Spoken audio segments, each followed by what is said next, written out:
Chapter 9. April. Janice was right. She had to resign from the wharf. She'd seen her doctor, who confirmed her suspicion. Johnny was less excited about the news than Eleanor thought. "Oh, hell. She's going to drive you all nuts. Remind me to excuse myself from future gatherings." "Why?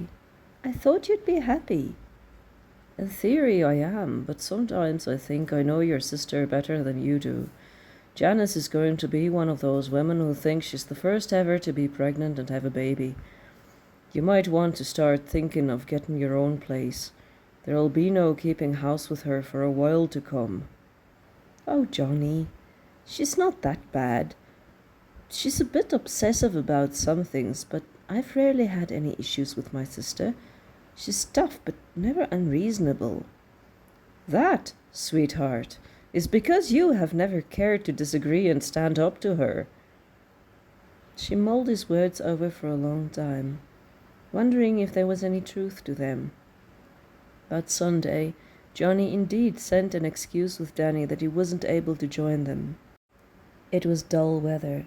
Janice was feeling sick, and Eleanor suggested she pack a picnic for her and Danny, and that they went and did their own thing. They walked out of town and slipped into Duncan's field. It had very quickly become their place of peace. The geese were honking at them, but they were getting used to the intrusion. This time she had planned well and packed a light blanket for them to sit on against the old log, facing over the water. They had sandwiches, and Janet slipped a bottle of her Sunday wine and glasses in the basket. They ate. Danny poured them some wine. He leaned back against the stump, pulled her up close to him, and for a long time she lay with her head against his shoulder and his arm around her. She could hear and feel his breathing, smell the warm smell of his after-shaven skin. It was utter peace. Later they shifted down and lay down flat. She turned towards him, half lifted on her one elbow, leaned in and kissed him. His eyes flew open in surprise, and then his hands went into her hair, and he held her close to him while they kissed.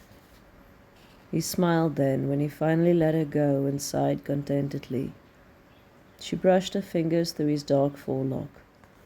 Once again she saw the jagged white scar that ran nearly the full length of his forehead, just below the hairline. She reached out and brushed over it. This time he didn't flinch away. His eyes opened slowly, met hers. "Would you like to know?" She nodded, a little afraid. He sat up, closed his eyes for a second. When he looked at her again, he was very serious. "Darling, I'm going to tell you, and you might never look at me the same again. I need to tell it to you because I'm pretty sure I'm in love with you. That is a big deal for me. I'm 22. I've never kissed anyone else. I've never thought I was in love with anyone else. I want you to know that I would never hurt you on purpose or hide things from you. If you feel different after, I don't want you to be ashamed. I'll walk right away if you feel different." She wanted to say something, tell him what she felt, and he shook his head. "Don't say anything now. I want you to wait. I don't want you to regret anything. I need you to listen to the whole thing first. You know how Johnny likes to call himself one of the wild geese, after the Irishmen that fled Ireland to fight in someone else's war? I think I'm one as well. I've run away too, to come try and make a different story flying in this war." He took a deep breath. "I thought we were ordinary people. My father worked the cotton fields. My mom had a higher-end job in one of the cotton mills. She worked with the designs and prints, and she was a gentle, loving person. Then the cotton bust came, and my father was without a job. He'd always been a rough man, and I remember being scared of him when I was little. But he went bad then. The drinking started, and then the fighting, and it kept getting worse. Even during Prohibition, he managed to drink. He had a friend who was a moonshiner, so he had access. When the prohibition came to an end, it was much worse.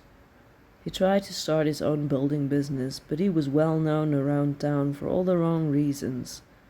And so, things kept getting worse.